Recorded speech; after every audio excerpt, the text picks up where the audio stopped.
गोपाल नंदलाल गोविंद नंदलाल गोविंद गोविंद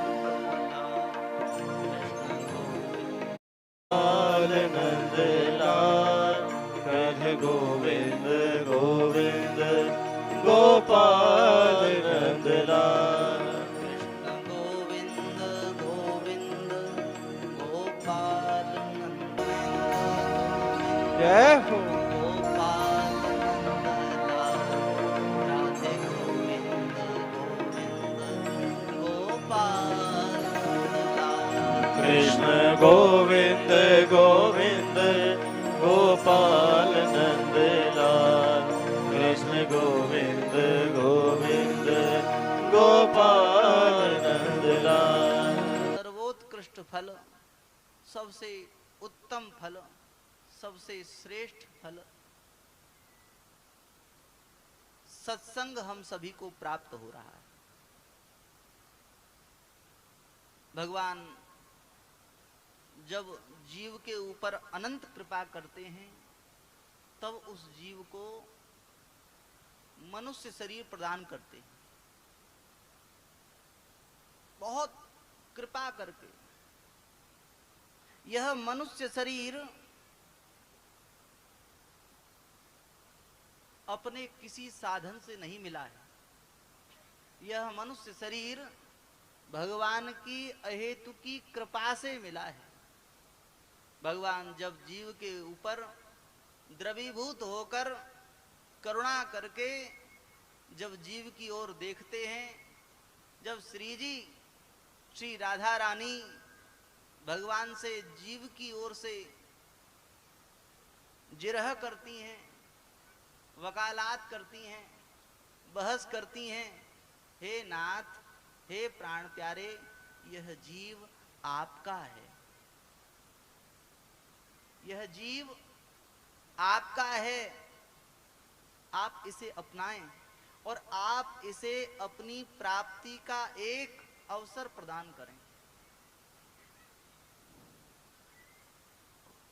भगवान कहते हैं हमने इसे अपनी प्राप्ति का बहुत अवसर प्रदान किए, सार्थक नहीं किया, किसी अवसर का प्रयोग नहीं किया इसने।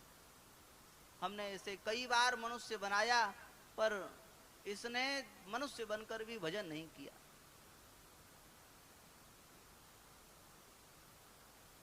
श्री जी कहती हैं प्यारे, आप कृपा करके इसे एक अवसर और दें, यह आपकी प्राप्ति कर ले।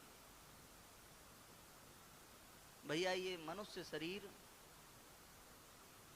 भगवान की कृपा से ही प्राप्त हुआ है। कबहू की कर करुणा नर देहि, कबहू की कर करुणा नर देहि, देत ईस बिनु हेतु सनेहि। शरीर इसका केवल एकमात्र उद्देश्य है ये न केन प्रकारेण कैसे भी भगवान की प्राप्ति करना, भगवान का भजन करना। कबहू की कर, कभी कभी भगवान कभी कभी जब द्रवीभूत होते हैं तब कबहू की कर करुणा नर देहि, देत ईस बिनु हेत सनेहि। बिना किसी कारण के करने पर श्री राधा रानी जब बहस करती हैं, भगवान कहते हैं मैंने इसे अपनी प्राप्ति का बहुत अवसर दिया, बार बार इसे कहा कि मेरी प्राप्ति कर, भजन कर, मनुष्य बना है, पर ये भजन नहीं करता। ये सब करेगा, ये महाराज जी सब करेगा, बस भजन ही नहीं करेगा। और कदाचित घर में एक आध घंटा नहीं, 10-5 मिनट भी अगर माला ले ले, तिलक लगा ले, तो बस सबसे पहले छाती धक धक मैयाओं की करने लगती है। हमारे लड़का ने तिलक लगा ले, बस तुलसी पहन ली, अरे ये तो गया, तुलसी पहन ली इसने, ये तो गया, अब ये किसी काम का नहीं रहा।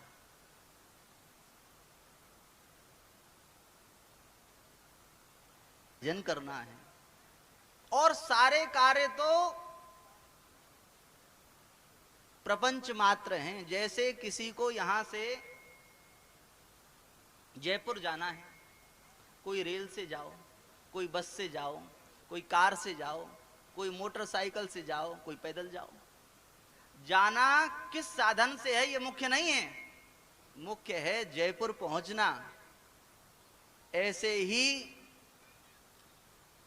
यह शरीर भगवान की कृपा से मिला है, भगवान की प्राप्ति के लिए मिला है, भगवान के भजन के लिए मिला है।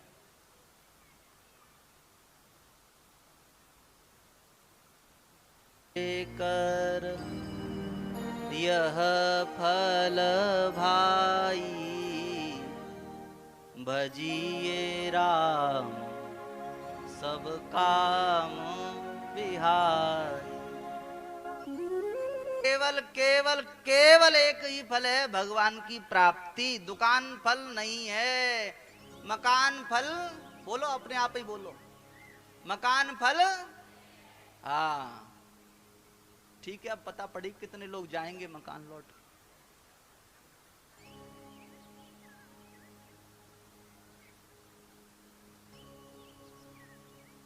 दुकान जो कुछ है ये जीवन यापन करने के लिए है, शरीर को धारण करने के लिए है। उद्देश्य तो है ये मिल जाए, हाथ गोद में बैठ जाएं।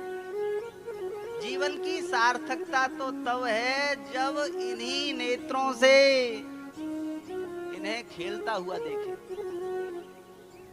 इन्हीं कानों से इनकी मंगलमयी लीलाओं का श्रवण करें। ये बोले, कान के पास में बोलते रहें तो इन्हें कहना पड़े चुप हो जाओ, क्यों बोल रहे हो, तब समझना कान की सार्थकता है।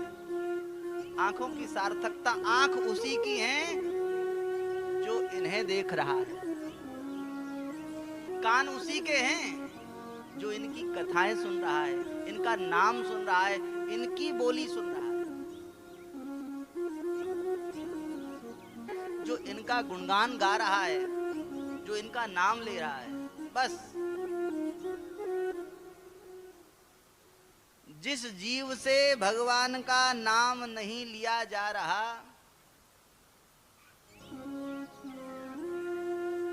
भगवान का गुणगान श्रवण करने में है, कथा श्रवण करने में है, कीर्तन श्रवण करने में है, और मुख की जिह्वा की सार्थकता भगवान का गुणगान गाने में है, भगवान की कथा मंगलमय नाम गाने में है।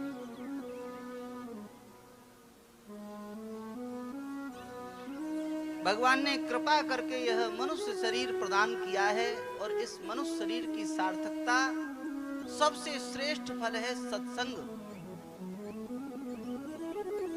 सत्संग कहते हैं, सत्य के संग का नाम है सत्संग, भक्तों के संग का नाम है सत्संग। सताम संगः, सत्पुरुषों के संग का नाम है सत्संग। भागवत कहते ही हैं, भागवता प्रोक्तम, जो कथा भगवान के द्वारा कही गई और भगवान के भक्तों के लिए कही गई। भागवत की कथा यह साक्षात भागवत ही बना देती है। कहते हैं भक्तों को भागवत कहते हैं, जोर से बोलो। हाँ, हमारे यहाँ श्रीमद् भागवत में 12 महाभागवत हैं। नारदः शंभु, कुमारो कपिलो मनु, प्रहलादो जनको भीष्म, बलिर्वैयासिकिर वयम, द्वादशैते विजानीयाम धर्मम भागवतम भटा। यह भागवत साक्षात भागवत ही बनाने वाली है। जो भागवत श्रवण करेगा वह साक्षात भागवत ही बन जाएगा, भक्त बन जाएगा। यह श्रीमद् भागवत साक्षात भगवान का ही स्वरूप है। भगवान अपनी लीलाओं का संवरण करके धाम पधारने लगे तो श्री उद्धव जी ने भगवान से प्रार्थना की, प्रभु अब आप जा रहे हैं और आपके जाने के बाद कलयुग आएगा। तद्दिनात् कलिरायातः सर्व साधन बाधकः। भगवान आपके जाते ही कलयुग आ जाएगा और कलयुग के आते ही जीवों के कल्याण के जितने साधन हैं वे सारे साधन कलयुग के द्वारा नष्ट कर दिए जाएंगे, सब में बाधा आ जाएगी। बड़े बड़े साधन केवल पाखंड मात्र रह जाएंगे। बड़े बड़े साधन ग्रसे कली जोग जप संयम समाधि रे, गोस्वामी तुलसीदास जी का वाक्य है महाराज जी। जोग जप संयम रे जाएगा।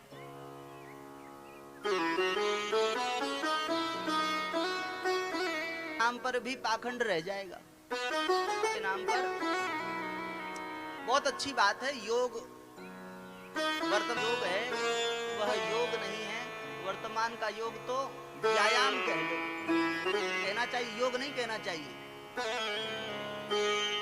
अर्थ है, आप ध्यान से श्रवण कीजिएगा, का अर्थ है योगश्चित्त वृत्ति नाम निरोध। योग कहते हैं चित्त की वृत्तियों को इधर उधर भटकने से रोकने का नाम है योग। मन जब संसार में जाए, जब इधर उधर भटके, उसे रोकने का नाम है योग। काम विकार यदि आए तो उसे रोकने का नाम है योग। क्रोध आए उसे रोकने का नाम है योग। लोभ आए उसे रोकने का नाम है निरोध। लगाम लगाने का नाम है योग। में जब कभी लोग जागृत हो तब प्रयास करना कि लोग ना हो। योगश्चित्त वृत्ति नाम निरोध। दूसरा अर्थ है योगः कर्मसु कौशलम। अपने कार्य को भगवत बुद्धि का होकर भगवान के लिए समझकर करना चाहिए, यही योग है। आप जो कर रहे हैं, आप दुकान कर रहे हैं, करिए। आप दुकान पर सवेरे से शाम तक आप दुकान पर बैठे हैं, दुकानदारी कर रहे हैं, करिए। पर उसे करने का फल आप भगवान को अर्पण कर दें। मैं जो कुछ कर रहा हूं, प्रातः समुत्थाय तव प्रियार्थम संसार यात्रा मनुवर्तयिष्ये। भगवान मेरे द्वारा प्रातः काल जगने से लेकर रात्रि शयन पर्यंत जो कुछ भी होगा, जो कुछ भी किया जा रहा है, भगवान वह सब आपकी पूजा है, आपके लिए किया जा रहा है, आपकी प्रसन्नता के लिए किया जा रहा है। मैं जग रहा हूं, आप लोग ध्यान से श्रवण करना। भजन बन जाएगा, योग बन जाएगा यदि आप प्रातः काल भगवान का स्मरण करते हुए, भगवान का नाम जपते हुए यदि जगेंगे। पहले लोग जगते थे ना, राम राम लगा दिया। अब पहले अपने बालक बच्चों को बुलाओगे तो कहना पड़ेगा रेखा राम, नाम के साथ, जोटा राम, रेखा राम, नाम के साथ राम। भैया कलो चलो कोई बात नहीं, भगवान का नहीं, अपने बेटा का ही नाम लेगा। कर्म काले की सर्वत्र, स्वामी जी ने कहा, स्वामी रामसुखदास जी महाराज के दर्शन किए आपने किसी ने? आपने स्मरेत विष्णुम हविर्भुजम तेन स्यात् कर्म संपूर्णम तस्मै सर्वम निवेदयेत। कर्म करो, कार्य करो, कुछ भी करो, बस स्मरण भगवान का करो। यह कार्य मैं कर रहा हूँ, दुकान कर रहा हूँ भगवान के लिए, भगवान के लिए, खेती कर रहा हूँ भगवान के लिए, बस यही भजन बन जाएगा। समाधि का अर्थ क्या है? समाधि का अर्थ है भगवान में मन को लगाना। योग का अर्थ क्या हुआ? योग का अर्थ है संसार से मन को खींचना, संसार के विकारों से मन को हटाना, निरोध करना, इसे कहते हैं योग। और समाधि यहां से संसार से हटाकर श्री कृष्ण में लगाना, श्री कृष्ण में मन को लगाने का नाम है समाधि। श्री विदुर जी ने, श्री उद्धव जी ने भगवान से प्रार्थना की, प्रभु आप स्वधाम पधार रहे हैं, आपके बाद कलयुगी जीवों का कल्याण कैसे होगा। भगवान ने कहा, उद्धव यह श्रीमद् भागवत मेरा ही स्वरूप है। मैं भगवान के श्री अंग से एक दिव्य तेज निकला और वह दिव्य तेज श्रीमद् भागवत में समा गया, नहीं बिगाड़ सकता। कलयुग बहुत युग में बड़े बड़े बाधा डालता है भजन में। कलयुग ने जगत गुरु श्री स्वामी रामानंदाचार्य भगवान की शरणागति ली। कलयुग ने कहा, आप साक्षात भगवान ही कलयुग में राम जी ही कलयुग में रामानंदाचार्य जी के रूप में प्रकट हुए हैं। रामानंद स्वयं रामः प्रादुर्भूतो महीतले।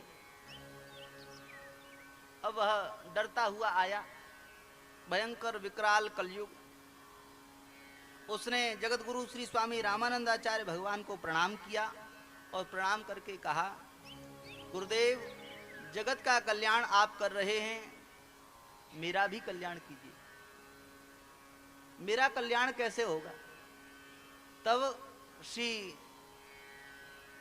स्वामी रामानंदाचार्य भगवान ने कलयुग को तिलक लगाकर दीक्षा दी और मंत्र दिया, इसका जप करो और भजन करो। देखो भगवान जब दीक्षा होती है, कोई शिष्य बना दूं, आप आज्ञा करें। स्वामी जी ने कहा, दक्षिणा देनी है, दो। यही दक्षिणा दो कि जो भक्त ईमानदारी से भजन करना चाहे उसके भजन में व्यवधान मत करना, उसे भजन में और आगे बढ़ाना। कलयुग ने कहा, महाराज मैं वचन देता हूं कि जो भक्त ईमानदारी से भजन करेगा उसके भजन में व्यवधान नहीं करूंगा। खोलेगा, दुकान खोलने का मतलब ठेकेदारी, भजन की ठेकेदारी होती है महाराज जी।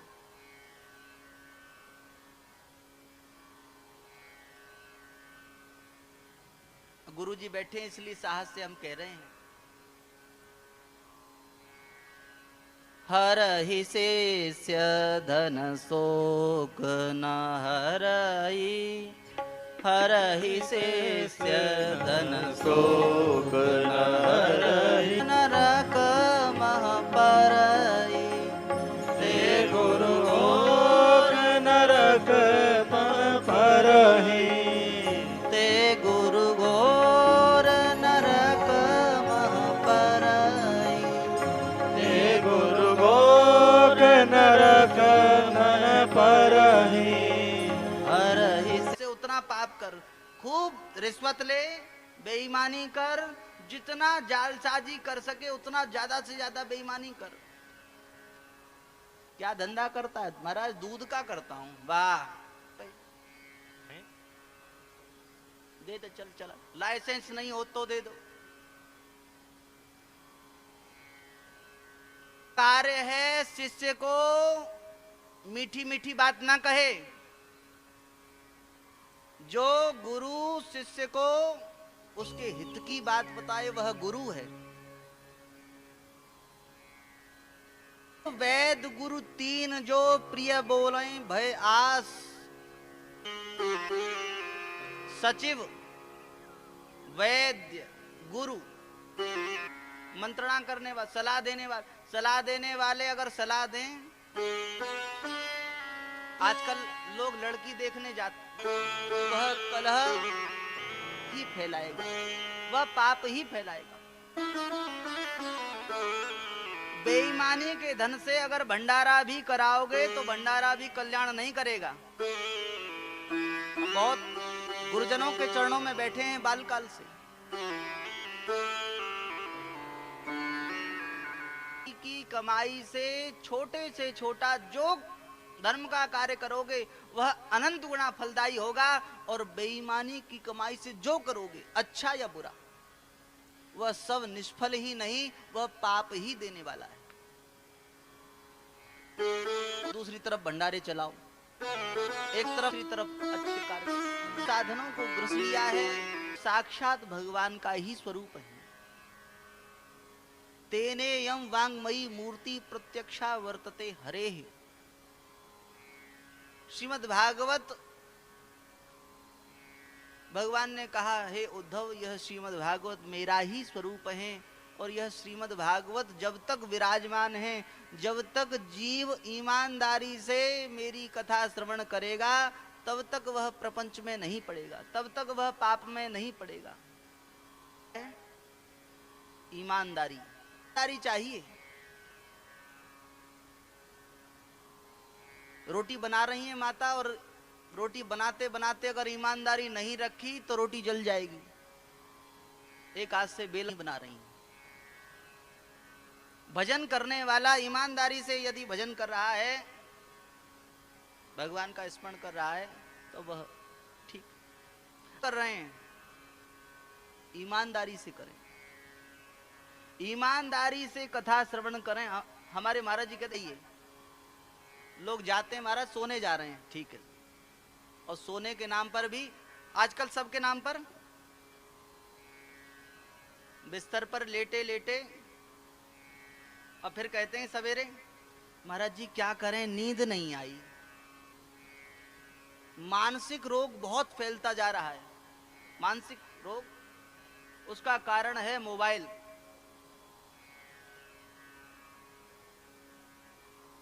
ईमानदारी से कथा सुनने का अर्थ है, कथा श्रवण करें तो केवल भगवान में स्मरण रखें, भगवान का ध्यान रखें। भागवत की कथा भगवान की प्राप्ति कराने वाली है। यह श्रीमद् भागवत की कथा साक्षात पितरों की कृपा प्राप्त कराने वाली है।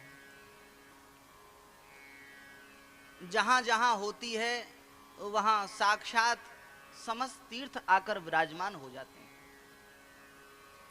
आपको गंगा जी में स्नान करना है, गंगा जी जाना पड़ेगा। भागवत की कथा होती है, वहां सारे तीर्थ स्वतः आकर विराजमान हो जाते हैं। यहाँ समस्त तीर्थ विराजमान, समस्त देवी देवता विराजमान, समस्त ऋषिगण विराजमान है। जहां भगवान की कथा होती है वहां यह सभी मूर्तिमान होकर विराजमान होते हैं। घर घर नहीं रहता, जहां भगवान की कथा होती है वह तीर्थ बन जाता है, बन जाता है। भगवान की कथा, श्रीमद् भागवत की कथा या कोई भी कथा कहने में सबसे पहले महात्म पर विचार है। हमारे यहाँ भूमि का महात्मा, पर्वतों का महात्मा, जल का महात्मा, नदियों का महात्मा, सबका महात्मा है। महात्मा जानने पर ही श्रद्धा होती है। हम जब किसी की महिमा, महात्मा कहते हैं महिमा, महिमा जब जान पर ही काम बनता है। बिना विश्वास के भक्ति नहीं होती। कबने भगति की बिनु विश्वास, बिनु न होए परतीति, बिनु परतीत होए नहीं प्रीति, नहीं भगति दृढ़ाई। कैसे? जिमि खगपति जल के चिकना। जानने पर प्रीति होती है, और प्रीति होने पर विश्वास होता है, और विश्वास जब विश्वास हो जाएगा, यह हो जाएगा कि बस हमारा कल्याण, हमारा जो कुछ बनेगा बिगड़ेगा बस इनसे बनेगा, इनसे बिगड़ेगा। विश्वास हो जाए, इसी के लिए है भगवान की मंगलमयी कथा की महिमा, महात्मा अनेकों पुराणों में है। भागवत की महिमा है, शिव पुराण में भी। परंतु फिर भी मुख्य रूप से भागवत की महिमा दो पुराणों में मुख्य रूप स्कंद पुराण और पद्म पुराण। भागवत का स्कंद पुराण का जो महात्म्य है वह महात्म्य 4 अध्यायों में। पहली हमारे ब्रज में भगवान के ही मूर्तिमान स्वरूप श्री उद्धव जी के मुख से हुई। भगवान की 16,100 रानियों को जब भगवान का विरह हुआ, भगवान अपनी लीला संवरण करके जब स्वधाम पधारे, तब भगवान के विरह में भगवान की 16,000 रानियां भगवान के नाती हैं बजरनाभ जी के साथ मथुरा आई। इस विचार से आई कि यह मथुरा, यह ब्रजमंडल साक्षात भगवान का स्वरूप है। यहाँ भगवान नित्य लीला करते हैं, यहाँ आकर हमें अवश्य ही शांति मिलेगी। पर जब भगवान की रानियां बजरनाभ जी के साथ ब्रज में आई, तो ब्रज में आकर भी चारों ओर पूरा ब्रज उजड़ा हुआ है श्री कृष्ण के विरह में।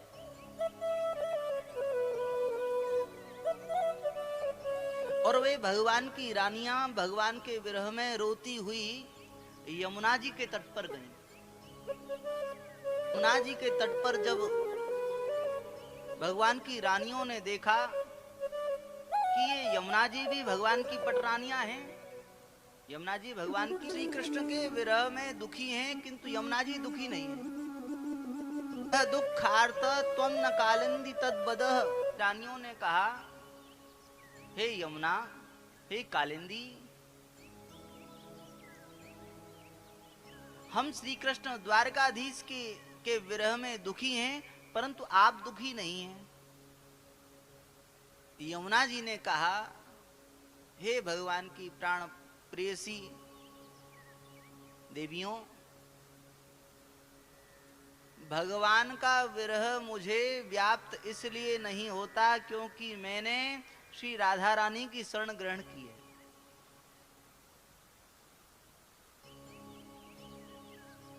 भगवान की प्राप्ति होती ही उसे है जो श्री राधा रानी की शरण ग्रहण करता है। ये ठाकुर जी है ना, लाल जी, इनका नाम वृंदावन चंद्र है। जैसे आपने दर्शन किया होगा, शंकर जी का दर्शन है ना, अर्धनारेश्वर, आदि पार्वती जी और आधे शंकर जी। ऐसे ही ये कभी राधा रानी बन जाते हैं, कभी श्याम सुंदर बन जाते हैं। कई लोग तो दर्शन करके भ्रमित हो जाते हैं। कई लोग पूछते हैं कि महाराज ये राधा रानी है कि गोपाल जी हैं? महाराज बड़ी बड़ी लीलाएं हैं इनकी। आपके घर के ठाकुर जी भी आपके साथ लीलाएं करेंगे, ना मानेंगे तो।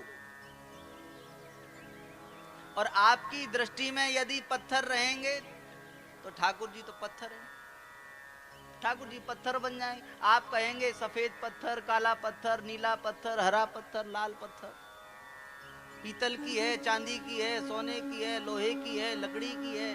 नहीं, यह तो प्रभु मूर्ति कृपामयी है।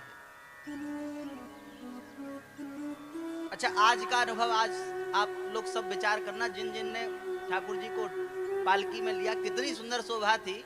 प्रातः काल भगवान की पालकी की खाटू श्याम जी के मंदिर से प्रातः काल कलश यात्रा, शोभा यात्रा आई, उसके साथ ठाकुर जी पालकी में विराजमान थे। कितनी अच्छी शोभा थी। और जिन जिन ने पालकी उठाई थी उन्हें अनुभव होगा, कभी तो ऐसा लग रहा था कि पालकी